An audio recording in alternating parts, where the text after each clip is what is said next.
Who is Jean Watson? Born Margaret Jean Watson on July 21, 1940 in West Virginia. She graduated from the Lewis Gale School of Nursing in 1961. Thereafter, she received her BS, MS, and PhD degrees at the University of Colorado between the years 1964 and 1973. This was also around the time when she conceived 2 daughters with her husband, Douglas Watson. Dr. Watson is widely known for her theory of human caring, which she developed in 1979.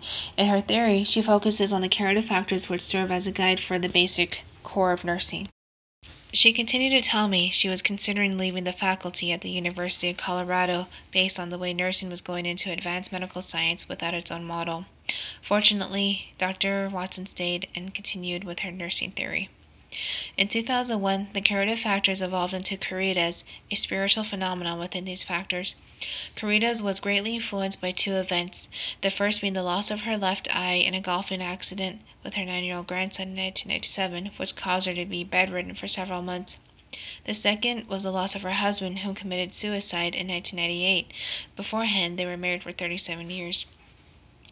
These occurrences caused Dr. Watson to experience what she describes as a spiritual inner understanding which carried her through her loss, and the pain felt was also a loving, growing blessing of spiritual mystical experience. It made her learn the oneness of herself and that all there is love. Love is what our energy is. Thus, Caritas functions to bring the profound nature of caring, healing, and love back into care. I recently contacted Dr. Watson and asked her what sparked her interest to develop the theory of human caring. Her response was, at the time there was momentum to advance nursing under medical science without a meaningful philosophical value direction for our professional covenant to humanity and human caring.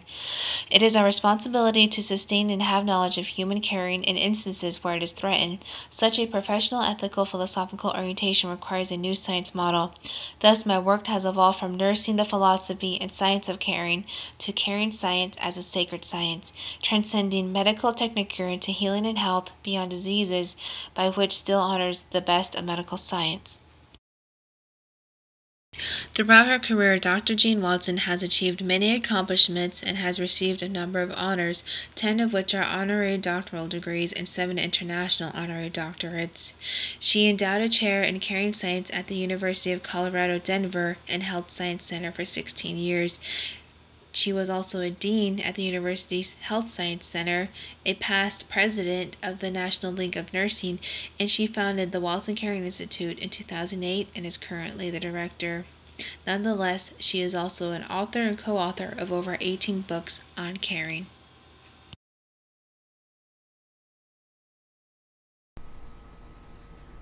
Caring by definition is genuine love, interest, and concern for another. Nurses have many responsibilities and assume many roles. The nursing practice focuses on caring for and about others. Isn't providing care for individuals in need the reason why most people enter nursing? Jean Watson's theory expresses that caring is the framework of the nursing profession. Jean Watson developed the theory of human caring, also called the caring model, over 34 years ago. Watson's theory expresses that the purpose of nursing consists of how the nurse expresses care to their patients. Watson uses a holistic approach as one of the fundamental methods to practice caring in nursing. This approach helps to promote a relationship between nurse and patient. This holistic approach to caring in nursing also promotes a humanistic relationship between nurse and client that encourages client choice, self-growth, independence, counseling, and the self-healing process. Watson believes that as humans we have integrated inseparable spiritual, mental, and physical spheres. Viewing the person through Watson's caring theory, Watson believes that spirituality and respect upholds a foremost importance in our profession. In fact, she ascertains that the care of the soul remains the most powerful aspect of the art of caring in nursing.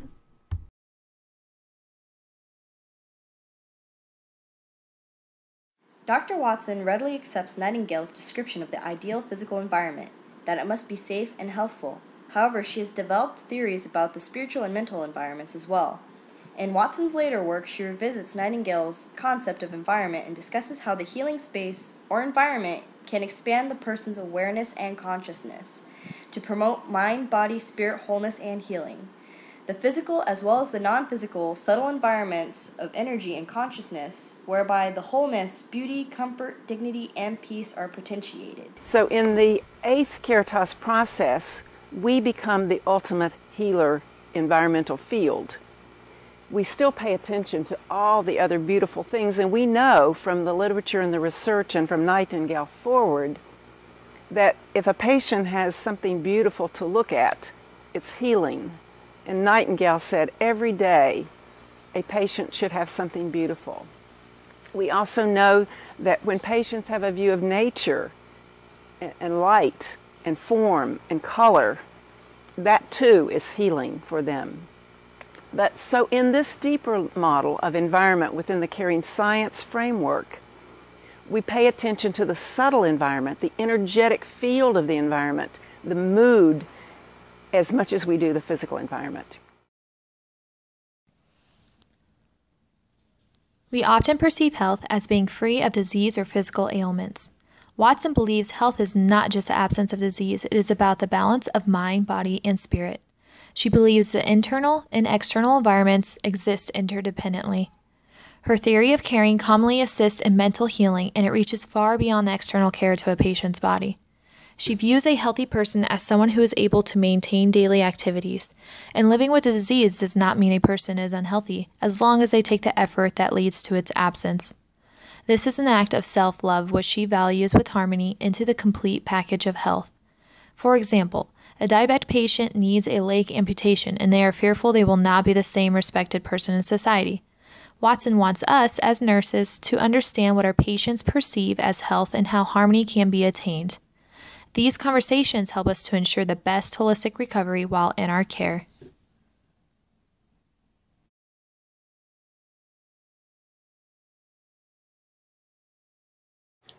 Transpersonal caring relationship is the union with another person. It is an idea of having the highest concern for human dignity and preservation of humanity. In the past, nurses were advised to stay away from personal involvement with patients. If they didn't, their behavior was considered to be unprofessional. Today, Jean Watson's transpersonal caring involves changes in 3 areas. 1. Focus. The nurse's focus should be on the issue at hand and the effect it has on the patient's life. Friendship has a give and take component to it. 2. Intensity. The patient being cared for feel the intensity of their distress immediately. The nurse may also be able to feel the intensity. If the nurse is unable to feel the same feelings as the patient, the urgency for the care will be diminished. The patient's distress is not alleviated. 3. Perspectives. It is assumed that the nurse is less involved emotionally than the person who is in physical or emotional distress. Nurses may be just as emotional about the patient's situation, but they should be able to be objective about it. Nursing is art. The art of caring begins when we join with others to enable patients to feel free to express their care and concern via outward expressions. The art of nursing occurs when the nurse is able to feel the other person's feelings, allowing the patient to more fully experience their feelings and being able to release those longings. The outward expression may be seen through movements, touch, sounds, words, colors, and forms. A patient had a stroke which rendered her left side of her body almost entirely useless. She used to be a concert pianist. During her stay, she became depressed. One of the hospital administrators heard her story and found a way to get the piano from the main lobby onto the elevator and into her room. She immediately perked up and started playing with her right hand. Not only did she find joy herself in her music, but she brought joy to the staff, other patients, and visitors who heard her music.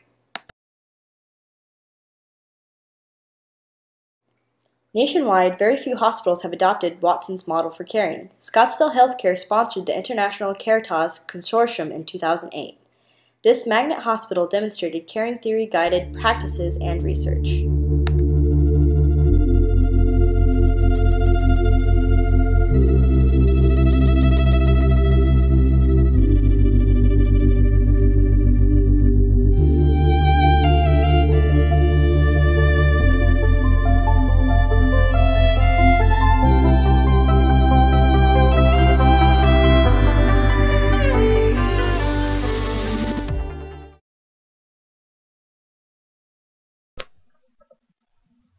Jean Watson's nursing theory of caring has had a global impact on how nurses, scholars, and students practice within the nursing profession.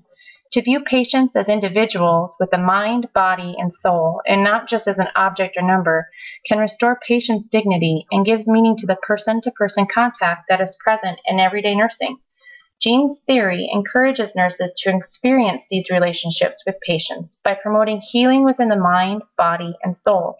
It is the call of the nurse to help those in our care to achieve harmony between these three elements, and in turn, the nurse can then restore the moral connection that originally draws nurses to this profession. I think caring gives nursing hope for what nursing is. That framework gives nurses hope because, again, it restores the values and the philosophy and some of the moral context that nurses deal with and gives a framework for providing order and meaning to that human dimension of nursing that attracts people into nursing.